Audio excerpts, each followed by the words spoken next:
ఆ, నా పేరు చంద్రశేఖర్ అండి. నేను South Central Railway OBC employee అసోసియేషన్లో ఏడీఎస్గా ఉన్నాను, అసిస్టెంట్ డివిజనల్ సెక్రటరీగా. ఈ మధ్య మన రైల్వేలో ప్రైవేటీకరణ గురించి రెండు విషయాలు మాట్లాడుకుందాం.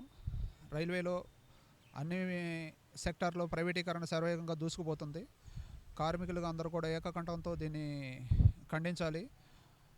ప్రైవేటీకరణ దశల వారీగా జరుగుతుంది. అవుట్సోర్సింగ్ ఆపాలి. రైల్వే కార్మికులుగా అందరూ కూడా ఓపీఎస్ వైపు పోరాటం చేయాలి. ఈ యొక్క మోడీ గవర్నమెంట్లో ఎన్పిఎస్ని రద్దు చేసి ఎన్పిఎస్ ఇస్తున్నారు. మనం ఓపీఎస్ కోసం పోరాడాలి. యూపీఎస్ అనేది చాలా కరెక్ట్ కాదు. కార్మికులు నాకెందుకులే అనుకుంటే రేపు దశల వారీగా అంబానీ ఆదానీలు రైల్వేని పరిపాలిస్తారు. దేశవ్యాప్తంగా ఉన్నటువంటి 360 రకాల ప్రభుత్వ రంగ సంస్థలని మోడీ గారు ప్రైవేటీకరణ చేస్తున్నారు.